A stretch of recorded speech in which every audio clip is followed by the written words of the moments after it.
6 years ago, my husband passed away just after I had celebrated my 62nd birthday. I was still in good health at the time. Every day, a few of my old friends would invite me to go for walks, join in some square dancing, or take part in the community's flower arranging or exercise classes. I honestly thought the second half of my life would be peaceful and free. But not long after, my daughter-in-law Sophie got pregnant. With the baby due soon, she needed help, and as her mother-in-law, I couldn't just sit back. So, I packed up my things and moved from a small town in Oregon to San Francisco, where I lived with them in a tiny rented apartment, 2 bedrooms and a living room, though the entire place was smaller than the kitchen of my old house. They said the move was temporary and convinced me to sell my 2 properties. Added to the savings I had accumulated over the years, we had nearly $300,000. They also contributed the proceeds from selling the original apartment, and together we bought a house just over 1,000 square feet. The baby was born, a big boy at first, followed by a little girl. Over the next few years, I spent all my time in the kitchen. I prepared breakfast in the mornings and rocked the babies to sleep at night. I did this for 6 years straight. Finally, when the kids were old enough for school, I had a brief moment to catch my breath. But I wasn't the same as before. Age had caught up with me and my body was falling apart. My knees hurt, my back ached, and I was moving slower than I used to. Sophie's disdain was more and more obvious. She'd snap at me, always critical and difficult to please. I thought about leaving, but I had given them all my property and savings. Where could I possibly go? I didn't dare complain to my son, David. He always acted like he didn't hear me. When Sophie and I were at odds, he said nothing. If I criticized her, he defended her, calling me overly sensitive and paranoid. I stopped speaking up, afraid that if I made a fuss, it would only push them further away. In San Francisco, I didn't have any friends, and with nothing to do, I started playing the lottery. At first, it was just for comfort, but one day I actually hit the jackpot. $5 million. My hands were shaking as I double-checked the numbers 3 times before I could believe it. I immediately wanted to run into the living room to tell David, but then I paused. Maybe it would be better to surprise him later, after I made a big dinner to celebrate. As I was carrying bags of groceries back from the store, I missed a step and fell down the stairs, my head hitting the concrete. I passed out right there. When I woke up, my head was pounding and I vaguely heard the doctor's voice. Mild concussion, possible temporary memory loss. I opened my eyes with great effort and saw David sitting by my bedside. Suddenly, an idea crossed my mind. I wanted to see just how much he cared about me. Rubbing my head, I whispered, "Who are you?" He froze. I saw the panic in his face, clear as day. He turned to look at Sophie, who was standing off to the side, and they quietly left the room together. I strained my ears to listen to their whispered conversation in the hall. Sophie's voice was low. "What should we do? Is she really losing her memory? Should we send her away soon? My parents have been asking us to move them in for ages." David was silent for a moment before responding coldly, "Let's stick to the plan. Just send her to that cheap mental institution. I hear once you're in, you don't come out." Hearing their conversation felt like being plunged into ice-cold water. I had thought we would all sit around the dinner table tonight, laughing as I shared the good news about my win, but they had already planned to send me to a mental hospital. It wasn't a spur-of-the-moment decision. It was premeditated. Soon, David came back into the room wearing a fake smile. His voice was deliberately low, as though reading from a script. "Good afternoon, ma'am. We're from the Community Services Department. For individuals like you living alone, we have an emergency placement program. We've already arranged accommodation for you, and a car will pick you up this afternoon to take you to Sunnyvale Haven Retirement Home." "Ma'am." I nearly scoffed. When did I stop being his mother and become just a lonely senior? I had given everything for them, and now I was just a community placement. Was this what a son did? Was I wrong to raise him? But he didn't know I had $5 million now. I should thank that fall. It showed me their true faces earlier than I had ever expected. I squinted my eyes, pretending to be dazed, and dryly asked, "Where am I? What happened?" Sophie immediately took over, her tone unusually gentle, even laced with a bit of concern. "Ma'am, you've been living alone and you suddenly fainted today. The community service team brought you to the hospital. The doctor said you can't live alone anymore, so we've arranged everything. This afternoon we'll accompany you and all expenses will be covered." She patted my hand as she spoke, as if soothing a fragile elderly stranger. It was the first time in all these years she had spoken to me so kindly. When I heard her say, "All expenses covered," I couldn't help but laugh bitterly inside. My pension card was in their hands. My $2,500 monthly retirement income had now become their community benefit. If they wanted to act, I would play along. I nodded. Really? Well, thank you so much. You're such kind people. David and Sophie exchanged a glance, their faces full of smug satisfaction as if they had just secured the deal. They patted my shoulder and told me to rest, promising they would come to pick me up in the afternoon. As they hurriedly left the room, I could almost hear the ticking of their plans in their heads. They were probably going to the nursing home to finalize the arrangements. Too bad they didn't know. I was no longer the helpless old woman they could push around. As soon as they were out of sight, I immediately called the nurse and arranged my discharge. I took a cab back home that same night. While they were away, I quickly packed my documents and a few changes of clothes into a suitcase and left the house. When I reached the building entrance, 2 security guards approached me. A younger man recognized me and called out in surprise, "Miss Helen? You're out already? I was planning to visit you at the hospital today." His name was Jason, a local boy from our hometown. He was a good kid. When the kitchen faucet had broken, he was the one who came to fix it himself. The older security guard beside him chuckled. Yeah, it was Jason who called 911 first. If he hadn't acted quickly, things could have turned out badly. I smiled and nodded at Jason. Thank you, kid. I really appreciate it. He shyly scratched his head. No problem. It's the least I could do. But, are you going somewhere with those 2 suitcases? Planning to travel right after being discharged. I glanced around, avoiding a direct answer, and casually said, "Yeah, just going to clear my mind." Without another word, Jason stepped forward and took both of my heavy suitcases, one in each hand. "Miss Helen, where are you heading? Let me call a cab for you." Where to? A wave of emptiness washed over me. In all of San Francisco, I couldn't find a place where I could settle in peace. Return to my hometown? There was no place left for me there. Besides, if old friends saw me kicked out by my son, I could only imagine the gossip behind my back. Never mind, I'll find somewhere to stay for now, then figure things out. I looked around and suddenly noticed a grand building to the left of the apartment. Pacific Grand Hotel, a 5-star place. I pointed at it. "I'll stay there." Jason looked up, startled. "That's a luxury hotel, Helen. Are you sure?" I responded firmly, "Yes, I want to stay there."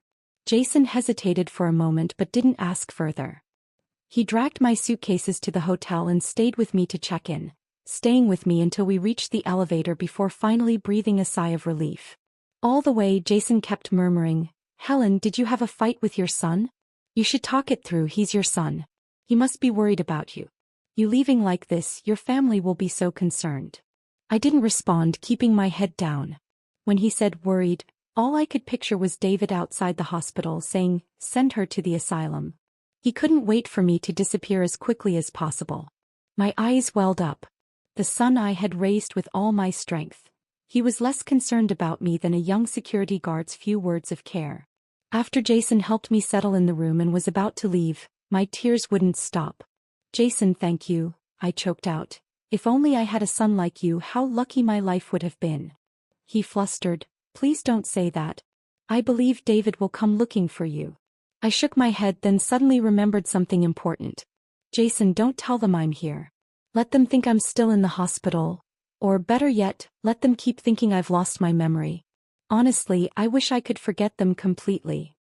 He didn't say anything else, only gently reminded me, "You must take care of yourself," before quietly leaving the room. I wiped away my tears with a tissue, my gaze sweeping over the tall floor-to-ceiling windows, the soft, plush bed, the quietly running air conditioner. Finally, I didn't have to follow anyone's orders or act as anyone's free caretaker. Thinking about the lottery winnings that would soon be deposited into my bank account, I started to calm down. All the grievances and pain I'd endured were finally about to pay off. I didn't want to wallow in sadness any longer. That night, I changed into fresh clothes and headed down to the buffet on the 2nd floor of the hotel. King crab, lobster, steak, truffle soup, red wine. Dishes I used to only gaze at on the menu but never dared to order, now all mine to choose from. I ate slowly, savoring each bite. With every mouthful, it felt like I was confirming something. I was no longer the old woman who sacrificed everything for her family, whose name could be erased without a second thought. After returning to my room, I took a long hot bath, then rested against the soft cushions, watching the night view of San Francisco through the window. Finally, I felt the tension leave my body. If they knew that the lottery ticket that should have been theirs was now in my hands, would they be grinding their teeth? Just thinking about it made me burst out laughing. As I lay on the bed, soft as clouds, my mind still painting a picture of my future prosperous life, a sudden phone ring broke my daydream. I picked up the phone, seeing a strange local number on the screen, and a sense of caution immediately washed over me. Since moving to San Francisco, I had hardly built any social connections. Between taking care of the kids and doing housework, I never had the time to meet new people. Who could this be? I pressed the answer button, and a voice on the other end was unnervingly sweet, almost overly so. "Hello, may I speak to Ms. Helen? This is Fiona Fowler, the director of Sunnyvale Haven Psychiatric Facility. We arranged for staff to pick you up from the hospital this afternoon, but we found out you discharged yourself early. Are you all right? Could you please tell us your location? We can send a car to pick you up." I nearly laughed out loud, though it was a laugh tinged with cold bitterness. So those two animals were afraid I'd recover my memory too quickly. They had the asylum staff sent directly to the hospital to pick me up. When they couldn't find me, they immediately handed out my phone number, terrified of missing out on their successful plan to send Mom away. David was truly a bastard. I took a deep breath, forcing my voice to stay steady. "Thank you very much, Director Fiona. I've regained my senses and have made new life arrangements. I'm not considering staying in a psychiatric facility at this time." There was a pause on the other end, but her voice remained polite. "I see. However, your son has already paid for 3 months of your accommodation in advance. Our monthly fee is $3,000, so a total of $9,000 has been paid." I immediately interrupted her. "No need, just consider it a personal donation to your facility. Don't contact him again, I'm fine, and there's no need for you to worry about me."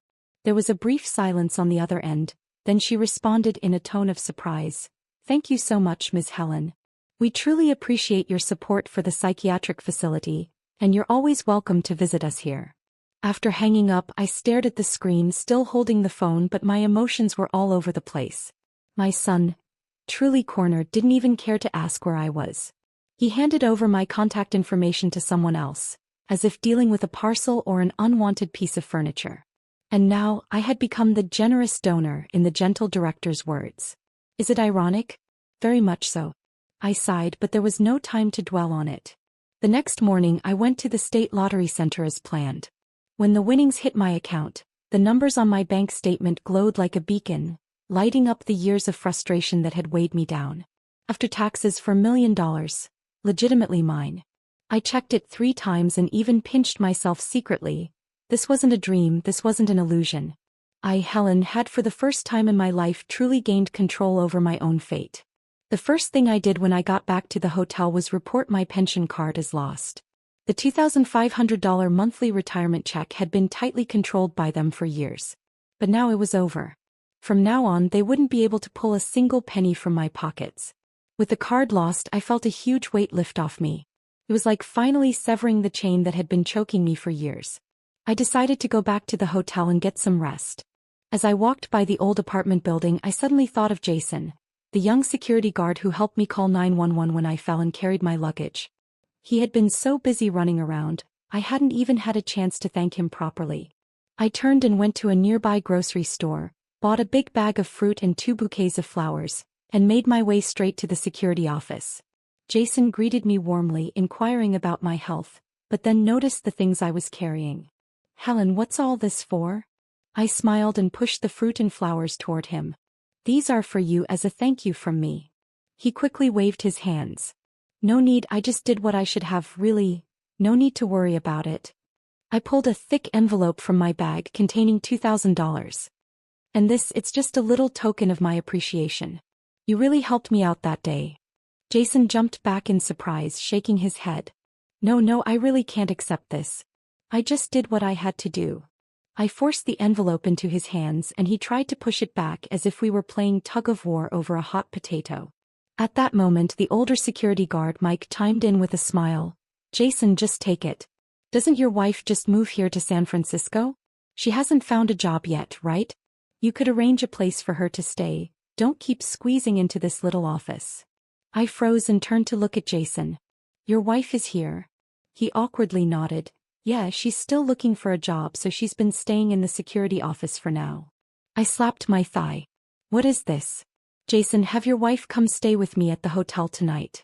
I booked a double room and there's a bed no one's using. Jason's face flushed red instantly. That might be too much trouble for you. I waved it off. No trouble at all. I'm lonely staying by myself anyway, and she can help me with some things. He paused and asked, what things do you need help with? I narrowed my eyes and flashed him a smile. Buying a house. With that, I shoved the envelope into his arms and walked out of the security office without looking back.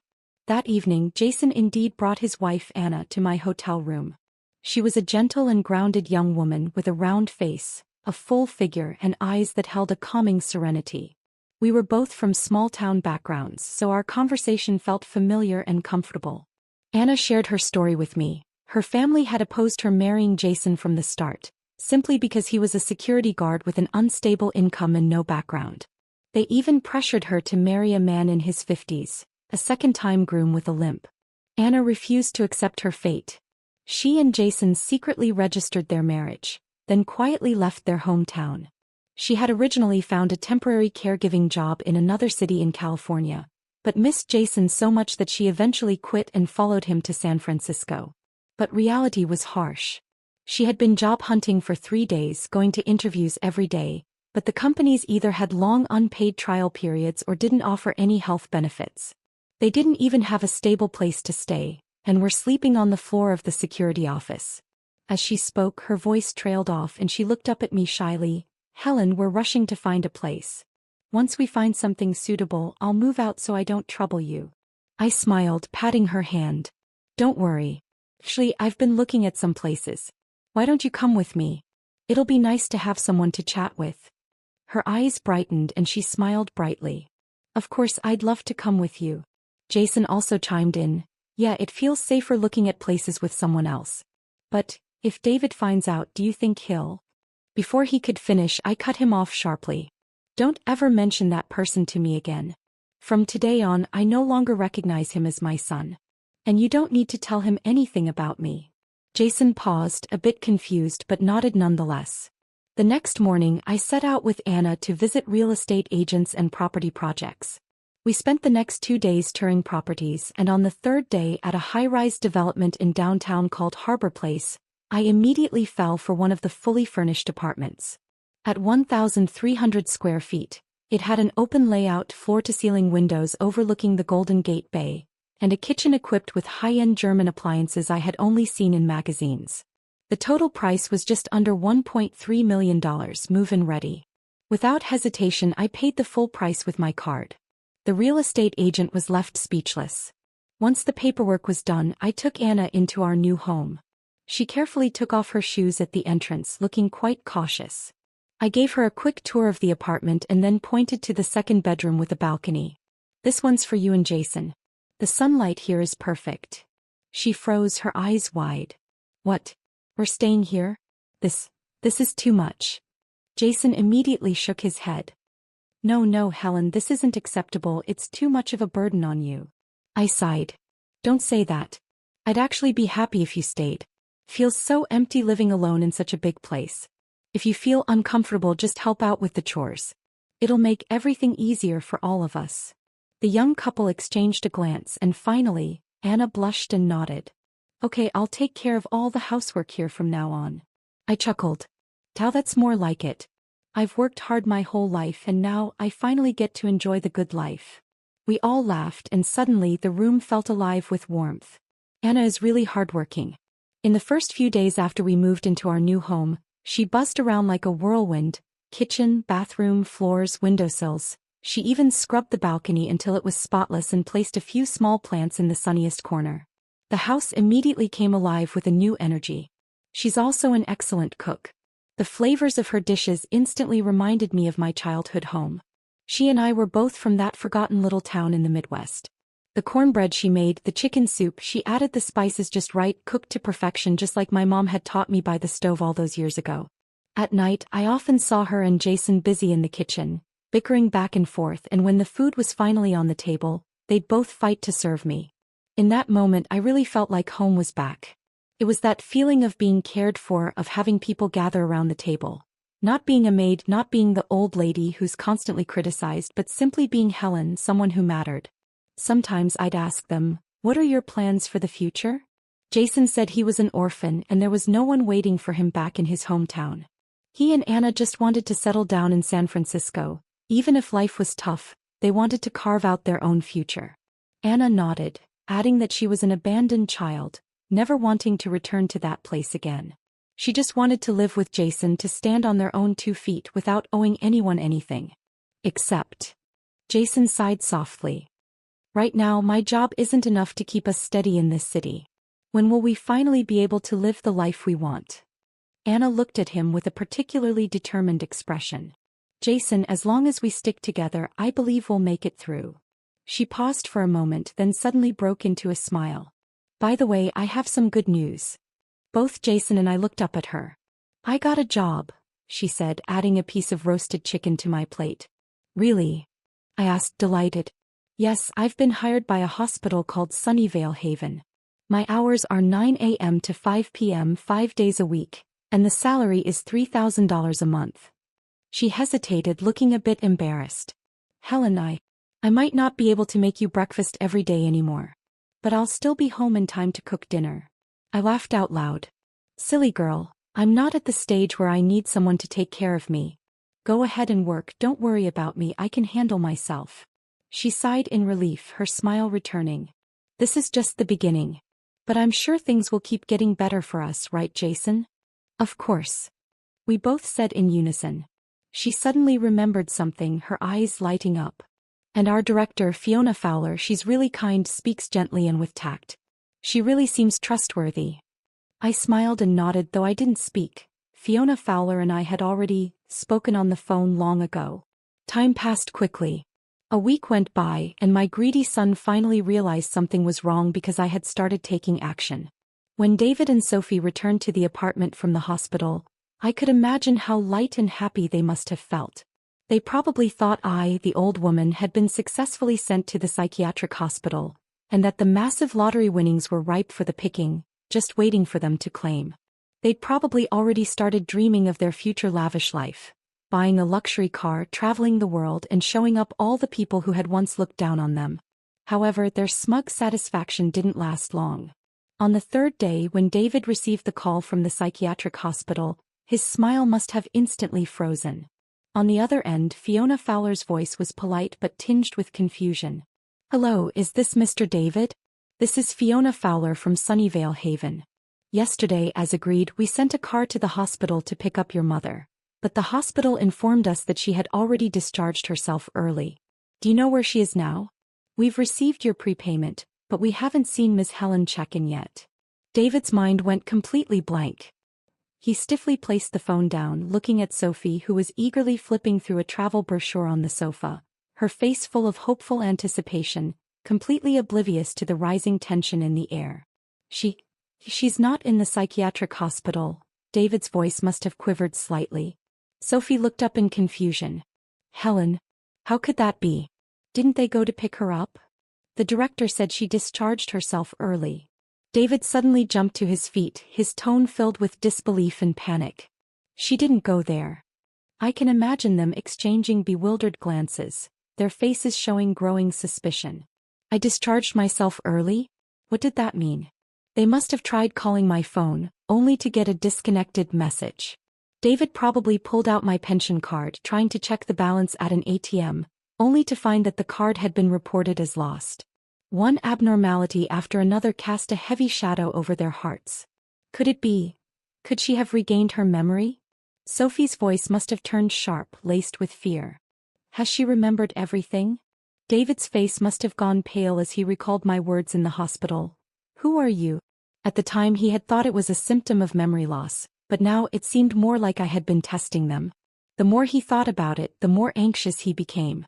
A chill surely crawled up his spine. If I had regained my memory, then their whole plan was ruined. And they couldn't access my pension anymore. That's impossible. Didn't the doctor say her concussion would be accompanied by temporary memory loss? David must have mumbled to himself, trying to convince himself, but the cold sweat on his forehead betrayed his inner turmoil. The next few days must have been a nightmare for David and Sophie. They sent people to the park and community centers I frequented but found nothing. It was as if I had vanished from the world, no trace, no message. Their growing panic escalated with each passing day. Then a letter from a law firm arrived at their home. David opened the envelope, and when he saw the words Ms. Helen on the letterhead, along with the demand for the return of the $300,000 I had made from selling my property and all my savings, his mind must have gone blank. What? She bought a house. Sophie screamed upon reading the contents of the letter, her voice piercing the air like a sharp needle. The letter clearly stated that Ms. Helen had purchased a fully furnished high-rise apartment at the Harbor Place project in the city center with a full payment. It also mentioned reliable information indicating that she was now living with a young couple named Jason and Anna. This news was like a bolt from the blue, completely breaking down David and Sophie's mental defenses. They never imagined that not only had I regained my memory, but in such a short time, I had amassed wealth far beyond their expectations. The mysterious source of those funds and my swift, bold home purchase made them terrified, as they realized they could no longer control me. She's gone mad. She must be out of her mind. Sophie screamed hysterically, her hand shaking as she pointed at the letter, her eyes filled with shock and jealousy.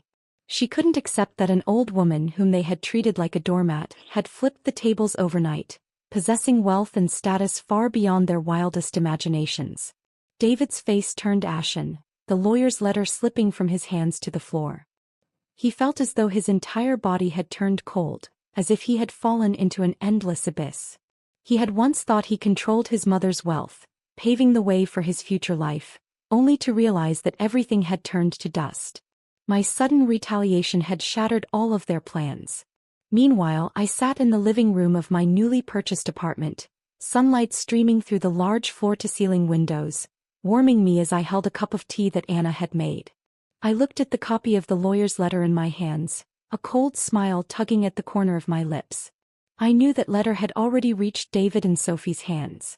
They must be on edge right now, their nerves fraying as they paced in anxiety. My lawyer, Michael Brown, is a senior attorney at a prestigious law firm in San Francisco.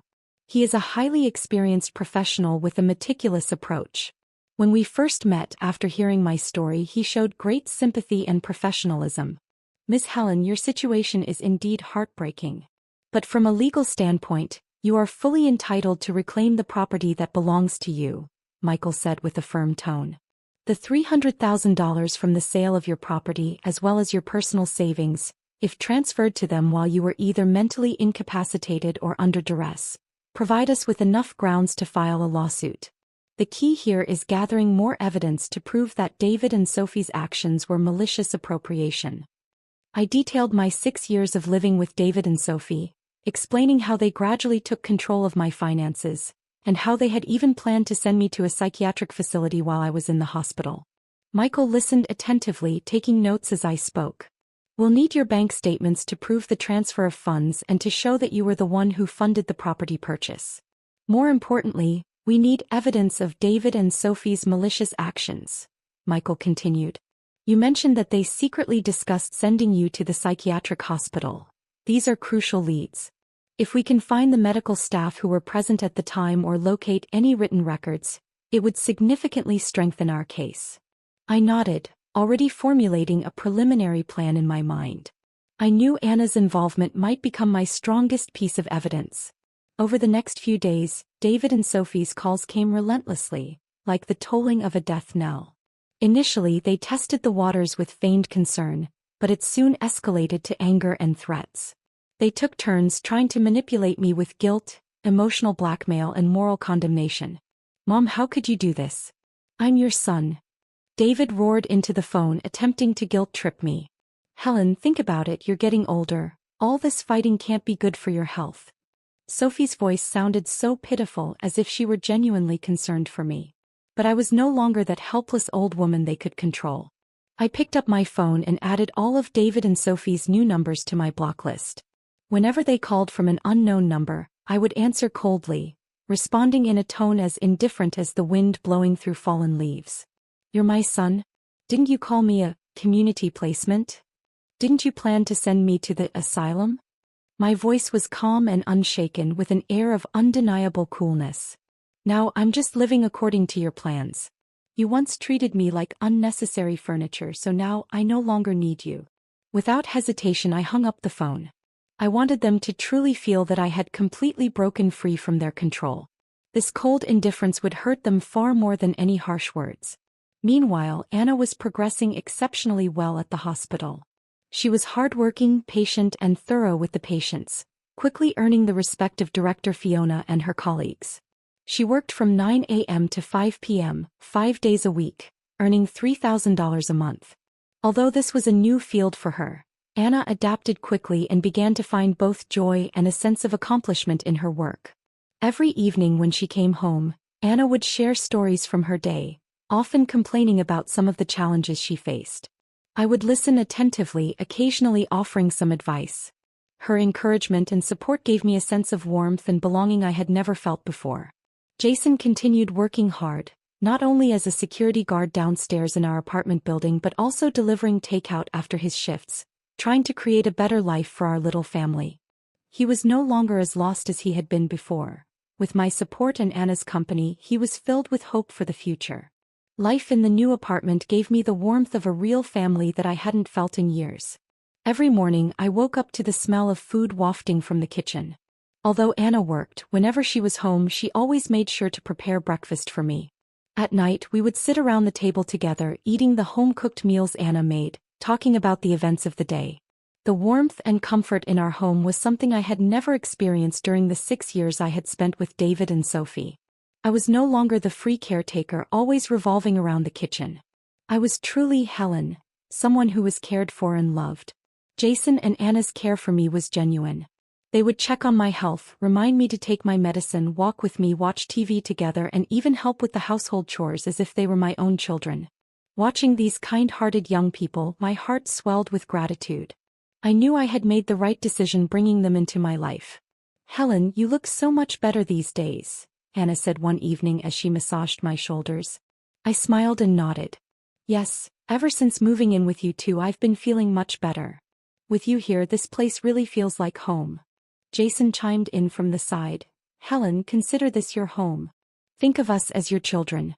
We'll take care of you." My eyes misted up as I gently patted Anna's hand, feeling deeply thankful. I knew that Jason and Anna had realized I was going through a family dispute. Although they hadn't directly asked too many details, I could feel their unwavering support and meticulous care. Their actions gave me an unprecedented strength. I knew that in this war with David and Sophie I was not alone. One day while I was discussing the case with Michael Brown, my lawyer, Anna happened to walk by with a cup of coffee. As I looked at her, an idea suddenly clicked in my mind. "Mr. Brown, I think I have an important witness who could be very helpful," I said. Mr. Brown looked at me with a puzzled expression. "Anna, do you remember when I told you that David had contacted Sunnyvale Haven, asking them to take me in?" I asked her. Anna nodded. "Yes, I remember, Helen. Director Fiona even mentioned it to me. She said David had prepaid for 3 months of accommodation and specifically requested the cheapest room. The director was really puzzled and said you were a kind person, even mentioning that you had donated money to the facility." Mr. Brown's eyes lit up. "This is very important. Miss Anna, as an employee of Sunnyvale Haven, can you confirm these details? If we could get a written statement from Director Fiona, that would be even better." Anna hesitated. "I'm just a regular staff member. I'm not sure if the director would be willing to testify for me." I looked at Anna and encouraged her. "Anna, this concerns my innocence and their malicious actions towards me. Director Fiona is an honest person and I believe she will understand. Besides, as an insider, your testimony would be even more convincing."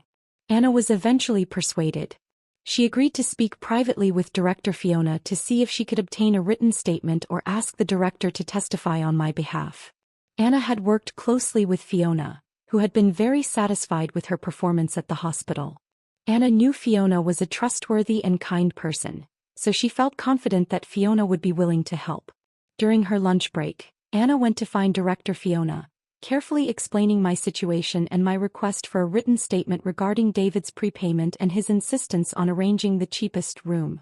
After listening, Fiona furrowed her brow.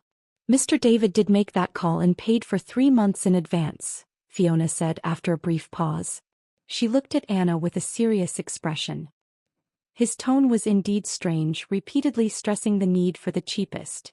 "And when Miss Helen called to say she wouldn't be staying and suggested that the payment be treated as a donation to our hospital, I was quite surprised. After all, which son would send his mother to a psychiatric hospital and treat the prepayment as a donation?" Fiona fell silent for a moment, then looked at Anna, her tone becoming firm. "Anna, I know you have a close relationship with Ms. Helen. As a healthcare professional, my duty is to protect the rights of the patients. If Mr. David has indeed acted improperly towards Ms. Helen, I will not tolerate it." In the end, Fiona agreed to provide me with a written statement detailing the conversation with David.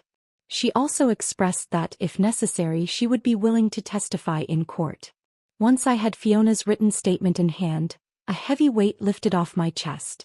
I knew now without a doubt that I was going to win this case. With Michael Brown's help, I formally issued a lawyer's letter to David and Sophie, demanding the return of all the assets they had unlawfully taken, including the $300,000 from the sale of the property and my personal savings. I made it clear that if they refused, I would immediately initiate legal proceedings. Under Mr. Brown's guidance, a formal mediation meeting was arranged. David and Sophie attended with their lawyer, trying to minimize their losses under the guise of reconciliation. "Ms. Helen," David's lawyer began bluntly, "we believe that you entrusted Mr. David with the management of the property and savings out of trust, as part of your arrangements for your later years. Now you suddenly change your mind and are demanding a huge sum in compensation, which seems inconsistent with the facts," he continued. I looked at them coldly, a cynical smile tugging at my lips. I didn't speak, only motioned to Mr. Brown. Mr. Brown placed documents on the table, my bank statements, clearly showing the flow of funds. He then presented the written statement from Fiona. "This is the written statement provided by Director Fiona Fowler of Sunnyvale Haven." Mr. Brown's voice was clear and authoritative. "It proves that Mr. David proactively contacted the facility and prepaid for 3 months of accommodation for Ms. Helen. At that time, Mr. David and Ms. Sophie were at the hospital when they learned of Ms. Helen's memory loss and subsequently devised their plan to send her to a psychiatric hospital." David and Sophie's faces turned ashen. They never expected that even Fiona would become my witness. This is slander," Sophie screamed, her voice shrill. "We were just concerned about her, afraid she'd have no one to care for her after losing her memory." "Concerned?" I finally spoke, my voice calm like a deep pool of water, but with an undeniable strength. "Is this still concern, when outside the hospital, you were talking about sending me to a place where you basically never come back?" The words hit like thunder, reverberating through the mediation room. David and Sophie froze instantly, their faces reflecting shock and disbelief. They thought I had lost my memory, believed their private conversation would never be heard by anyone else, let alone be spoken aloud by me. How could you know?" David's voice trembled, his eyes filled with terror. I pulled the winning lottery ticket from my bag and gently placed it on the table. The red numbers and clear markings gleamed under the light. "Because I never had amnesia," my voice was soft, but each word landed heavily, striking at David and Sophie's hearts. "I just wanted to see how deep your love could go when money is involved. Now I understand." David and Sophie stared at the lottery ticket, suddenly understanding everything. They completely crumbled. The $5 million ticket felt like a sharp blade, cutting through all their greed and hypocrisy. The mediation broke down completely and the case, as I had hoped, went to court.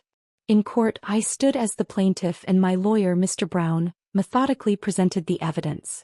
I testified calmly, recounting how I had been manipulated, deceived, and abandoned by my son and daughter-in-law. Next, Fiona and Anna took the stand as witnesses, exposing David and Sophie's malicious actions in full. David and Sophie's lawyer tried to defend them, claiming this was just a family dispute, and that David and Sophie only acted out of concern for their mother. But faced with the overwhelming evidence and testimonies, their defense crumbled. In the end, the judge ruled in my favor. The court ordered David and Sophie to return the full $300,000 they had unlawfully taken from me, along with all my savings, plus interest and compensation for emotional distress. When the judgment was handed down, David and Sophie's faces turned ashen. Not only had they lost my wealth, but they had also lost what little dignity they had left. I regained all the stolen property and my life was back on track, more prosperous and free than ever before. I didn't indulge in the pleasure of revenge but instead donated part of my lottery winnings to several senior welfare organizations and children's charities. I wanted my wealth to truly help those in need, to give back to society and bring warmth to those less fortunate. I bought Jason and Anna that small apartment as the starting point for their new life. Jason and Anna were overwhelmed with emotion, tears filling their eyes. They knew that I had truly accepted them as family, closer even than my own children. They moved into their new home, but every evening after work they would still return to my apartment. We three would share meals, chat, and bask in the warmth of family. My later years were rich and peaceful. I no longer needed to sacrifice for anyone, nor did I have to watch my every move. I lived a life that truly belonged to me. Every morning I would stand on the balcony, admiring the magnificent view of the Golden Gate Bay, feeling the freedom of the sea breeze against my face. I no longer worried about making a living. Instead, I could arrange my time as I pleased.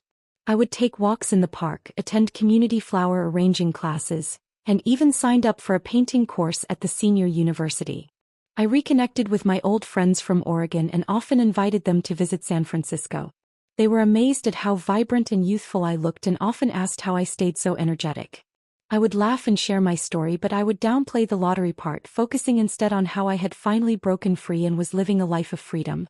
My old friends looked at me with admiration and I had become the envy of them all, a shining example of what they aspired to. On countless nights I would lie on the soft sofa, gazing out at the dazzling San Francisco skyline, occasionally thinking of David and Sophie. But the pain and resentment from those past days had faded into the distance, becoming nothing more than a blur. I held no grudges, only a sense of relief. Because that unexpected fall had shown me the true nature of people, and it had given me a new lease on life. My life was no longer shackled by the past, but filled with endless possibilities. I realized that true happiness isn't about how much wealth you have, but about having genuine relationships and a free spirit. I, Helen, the old lady who had once been abandoned, had now become the woman I always wanted to be. My story had become a legend of courage, rebirth, and hope.